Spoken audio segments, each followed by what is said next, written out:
Greetings and salutations. Thank you for clicking on this video. Today I'm going to talk about how you can get started with Linux. This video is for all of those folks who have been sending me messages and comments lately asking me how to get started, where to get started, what to do. I'm going to do this video for you guys, and also I hope that some of you out there who are just looking into Linux, maybe you're tired of dealing with Windows or Mac OS X and you're thinking about Linux as a secure alternative. I hope you find this video and I hope it does you some good. What I say in this video comes from a lot of experience working with Easy Linux clients over the last 2 or 3 years. I have probably helped 200 to 300 people get started with Linux, and I support many of those people in their Linux experience, give them some tech support, try and guide them and help them along. And I have pretty much boiled it down to just a few points, so I'm going to give those to you today. Now, those of you who are already in the Linux community, longtime users, I'm sure that you will have your opinions about what I say in this video, and I encourage you to share them in the comments section. However, do keep in mind that this video is for new users, novices, people who are just coming to the Linux system. And the idea behind this video is to give them a roadmap to get started. That is all this is. So do keep that in mind when you post your comments. First of all, the thing to think about is the hardware that you are going to run Linux on. Choosing hardware to run Linux can be broken down into 4 basic options. You can buy a new computer that comes loaded with Linux. At the end of this video, we're going to take a look at some of the places where you can get a computer that will just show up at your door. It has Linux loaded on it. You boot it up, create an account, and you're rocking and rolling. You can repurpose a machine to run Linux. So if you're currently using a Mac or a Windows machine and you don't want to jump into Linux whole hog, which is not a good idea anyway, especially if you don't know a great deal about it, you might end up getting very frustrated that way. I strongly recommend you to pull out that PC or that laptop that you haven't used in a couple of years, the one that's kind of gathering dust in the closet, because Linux runs very well on hardware that is up to 10 years old. Now, when you get to really old machines that don't have a great deal of memory and single core processors and things like that, it can get tricky. And of course, the more juice the machine has, the better of an experience you're going to have. Linux is a modern operating system, and it does run best on modern hardware. But you'd be surprised on what you can get Linux to run on. My brother, for instance, has an ancient Dell machine with 512 megabytes of memory, a 40 gigabyte hard drive, and a single-core 32-bit Celeron processor. And he uses that machine as his daily driver using Linux. So you'd be amazed at how Linux can rejuvenate an older machine and give it many more years of service life. I don't really recommend the last 2 options here, but they are options, so I'm going to talk about them. You can add Linux to your current Windows machine and run it as a dual boot. This would mean that when your computer boots up, you would get a choice. Do you want to run Linux today, or do you want to run Windows today? Now, getting a dual boot set up and configured can be a bit tricky, and even after you get it set up, it can create some challenges and some problems both for your Linux system and your Windows system, all installed on the same machine. But it is an option, and if you want to do that, you only have one computer. That's something you might want to look into. And finally is just the Nuke and Pave method, which would mean that you would take your current Windows machine, drop a Linux installation DVD or USB stick into it, and completely blow Windows off the machine and start fresh with Linux.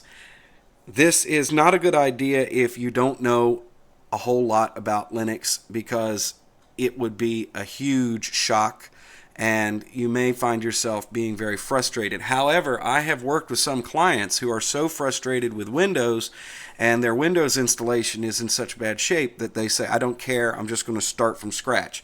And if you're in that situation, if that's where you are, I mean, your next step is going to be to buy a new computer anyway, and you don't have much to lose. You can certainly try that option, but the only thing about that is it is a huge change. We will talk more about that a little bit later on in this discussion.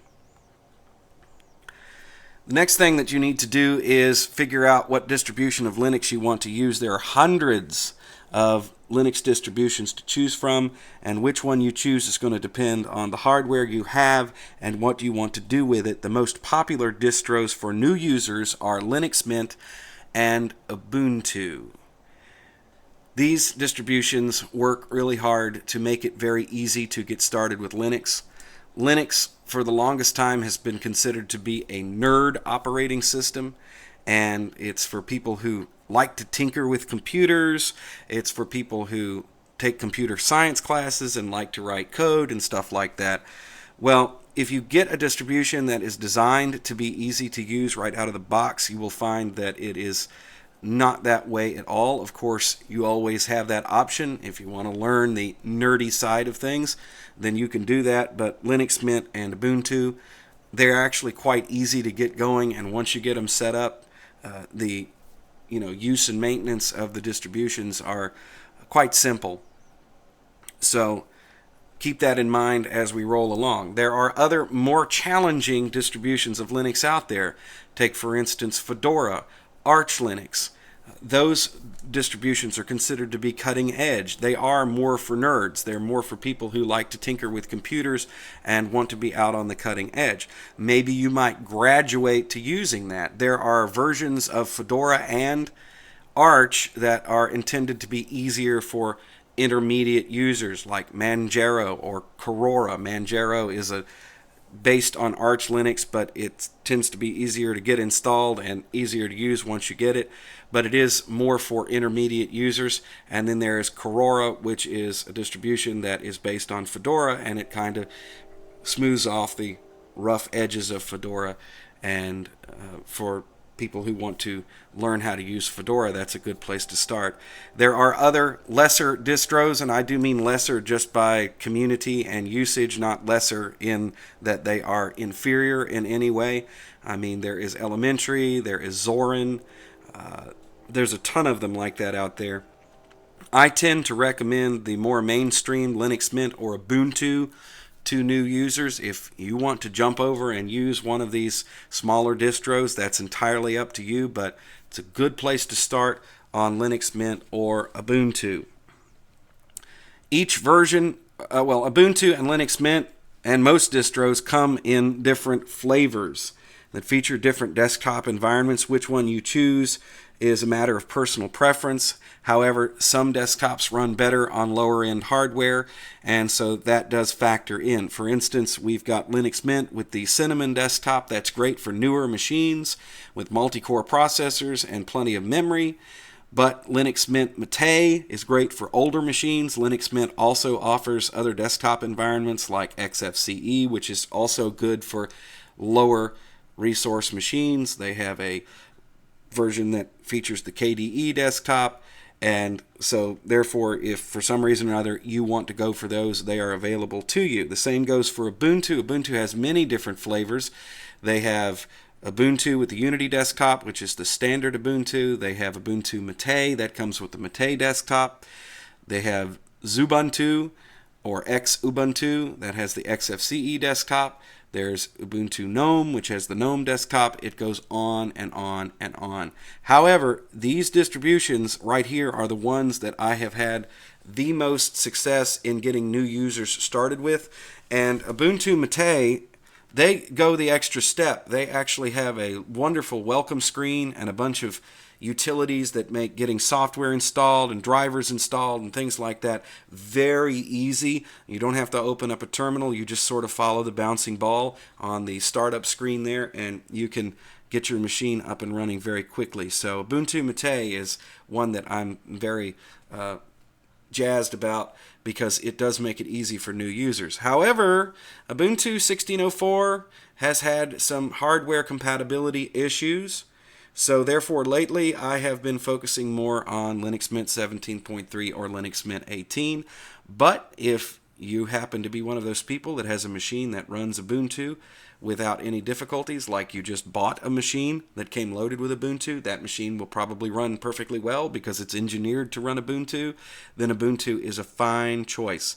So you will hear lots of heated discussions one distro versus another in the Linux community, but anything in the Debian Ubuntu family is a really good place to start. Before you actually get into installing anything, you're going to want to take some time to learn more about Linux. And what you're going to need to do is check out the documentation. Both Ubuntu and Linux Mint have excellent documentation for new users. It's a good idea to read through it before you attempt to install them or buy a machine with Linux preloaded. You can find it by following these links, and you can follow these links in the description to this video, and that will take you directly to the pages that get you started in learning about the different distributions. And Linux Mint has excellent documentation. They take you all the way from installation to setup and managing the distribution. It's really a good place to start. Ubuntu has a great help page as well, plus the Ubuntu Wiki, where you can always find references to different issues and set up things and whatever you need to learn as you roll along. And Ubuntu Mate, being an official flavor of Ubuntu, they have a page that explains what makes it different from the standard Ubuntu, and then of course you can always use the Ubuntu help services if you're running Ubuntu Mate, because it's pretty much the same distribution. And this is really important. After you've kind of read up on this and done some research, get prepared before you jump into this, because a lot of frustration is caused simply by not being ready to actually start using a different computer system. This is one of the reasons that I always encourage people to get a second computer, whether you buy a new one, a used one, whatever you do, and keep your current system up and running if you can. That way, if you run into issues, something you don't understand, you have a problem with it, you haven't basically, messed up your daily driver, you can have another system on the side there that you can tinker with, and then when you become confident in it, then you can start thinking about completely dumping Windows or Mac or whatever you use. But do keep in mind that moving from Windows to Linux is sort of like moving your family to another country. Once you get there, you find that everything is different, and you have to learn how to get things done in a different way. I think that's a really good analogy. I think anybody that would get on an airplane and go from the United States to France, for instance, and get off the plane and expect everything to be the same way as it was in America is just setting themselves up for a lot of heartbreak and trouble. Now, we know that folks in France, they go to the store, they go to work, they drive cars, they do everything that we do here in the United States, but they don't go to the same stores. They drive using different rules of the road, and they go to work and work different kinds of jobs at different companies than we're used to here in the United States. So if you would pick up and move, you would have to go through a period of figuring out where's the best place to shop, what are the best restaurants, all that kind of stuff. Learn the rules of the road so you can drive a car, all of that. And it's pretty much the same deal here. Preparation for such a big move is key to being successful. If you expect Linux to be like Windows, then you're going to be frustrated, very frustrated. As a matter of fact, the hardest person to get started with Linux is a quote-unquote Windows power user, somebody who has been using the system for a long, long time. They know all the tricks they need to do to get around the problems in Windows, the workarounds, and they're very comfortable in that environment. When they come to Linux, they're lost and they're easily frustrated because they're expecting it to be one way and it is another. Now, you take a kid and you put them down in front of a Linux machine, and you would be amazed at how quickly they learn how to get things done. I've seen that over and over and over again, especially with my kids. When I first started using Linux on a regular basis, they took to it like a duck to water. It was just, they can get anything done they need to get done using Linux. It's amazing. So you got to be ready to unlearn a great deal. Linux is based on an entirely different computing philosophy. Don't let that frighten you, though. Most folks find the Linux way of doing things to be simpler and more logical once they get the hang of it. And let's talk a little bit about some of the differences, though. The first thing that you need to understand is software installation and software availability. Linux uses a different set of software applications. If you are currently using Windows and you are very, very hung up on a particular piece of software, don't be surprised if that piece of software is not available for Linux. However, in Linux, there are many, many different alternatives to get the same job done, and it will take you a little while to figure out what software is going to do that work for you. Linux also has something called Wine, which is the Windows emulation layer that allows you to run some Windows applications. So if you do have a Windows application, and if it happens to be a few years old and it's not very complicated, you may be able to get it to run in your Linux installation with no problem at all. But that is not guaranteed. So be aware that you probably will have to learn how to do the same things you're doing in Windows, but just with other software. Also, how you get software on a Linux system is different than Windows. You usually get it from the repositories that come with the distribution, and you'll have an application that will allow you to pick and choose and discover software. It's not like going to a website and downloading software. That's how we do it in Linux. So familiarize yourself with how software is distributed and downloaded on Linux. The drivers for your computer, most of them will probably come in the Linux kernel. And Linux is compatible with a lot of devices, but not all devices. Some devices work right out of the box with Linux, and some don't. It's kind of an either-or situation. It either works or it doesn't, and that's true with printers and cameras and anything else you might plug into the machine. So do a little research and find out whether your devices are going to work with Linux before you switch entirely to Linux. A big question that people ask about Linux is security. Linux is an inherently secure system. You are not going to need to install a bunch of third-party antiviruses or anti-malware type programs. You just simply don't need them in Linux. It tends to be pretty difficult to get a virus on a Linux machine. You kind of have to work at it a little bit. And if you practice safe surfing of the web, then chances are you are never ever going to end up with any kind of virus or malware on a Linux machine. Linux updates everything on the system when you do your updates. So all of the installed software and all of the system software and everything gets updated at once when you run updates. So that is one of the ways that Linux stays secure. If a vulnerability is found in a piece of software or some part of the system, it is usually patched and fixed very quickly before anybody gets a chance to exploit it.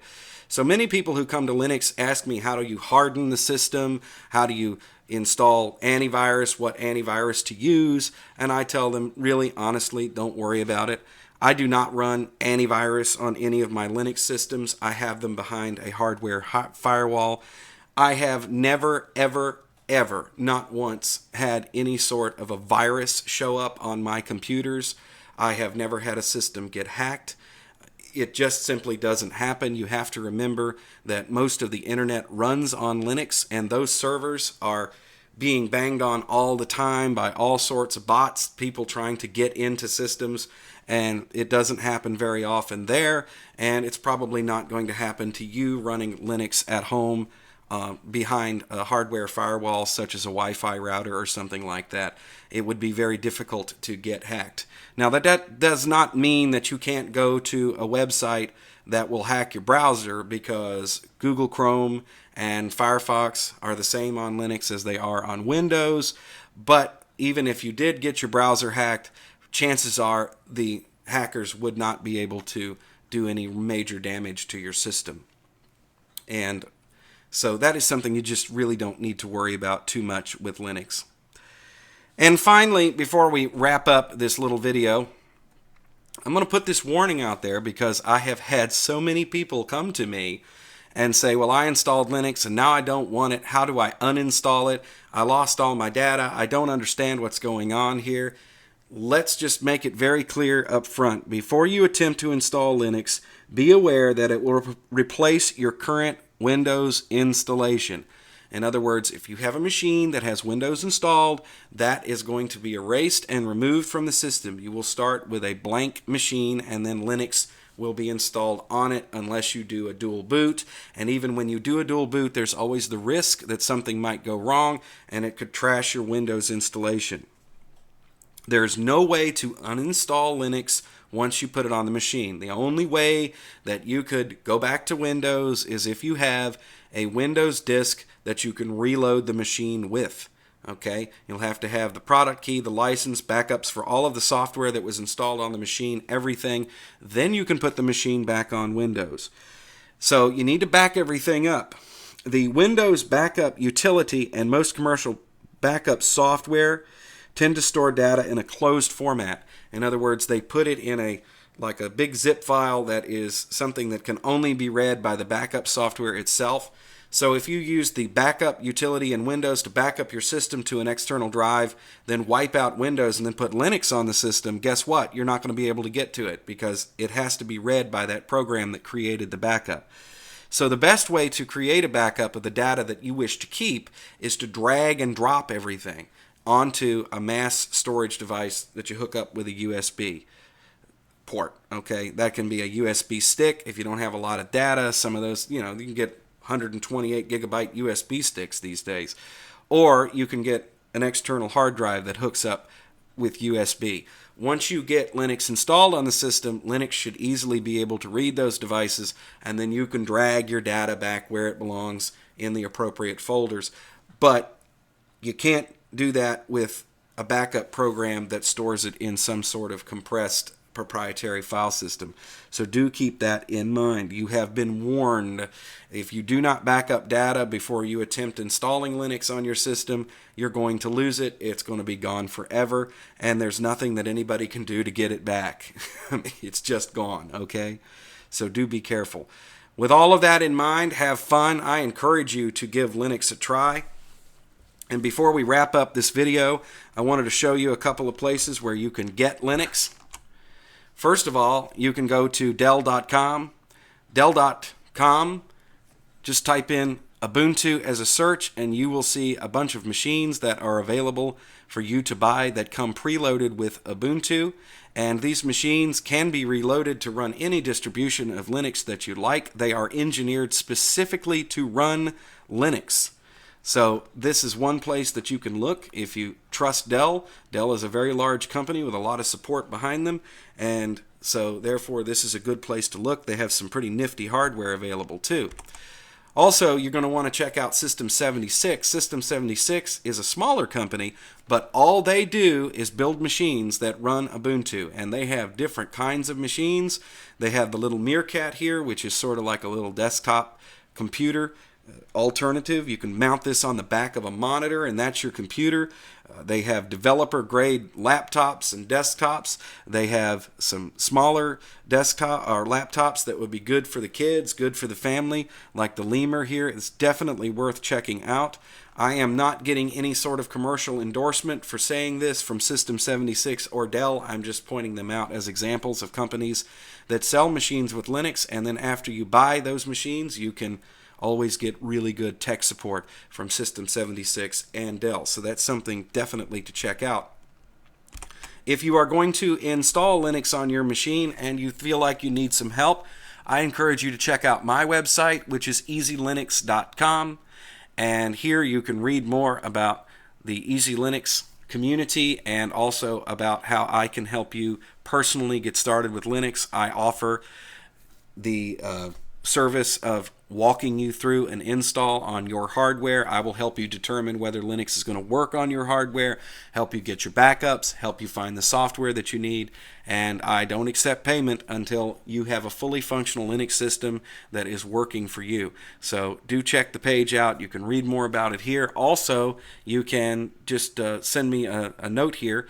Tell me a little bit about your hardware. Come to the Contact Us page, send me a note, and we'll discuss this back and forth about how, whether you have the hardware, what you want to do with Linux. I'll be glad to help you out with that. So be sure and check out easylinux.com and check out Easy Linux on Facebook. Easy Linux on Facebook is a place where you can see all kinds of different posts that apply to folks that use Linux every day for business and at home. Also, if you are somebody who is looking to get Linux started in your business, I do have a partner, CyberWeb Solutions, that specializes in working with you to bring Linux into your office or your plant or whatever it is and help you get started. It is specifically geared for folks who need small business.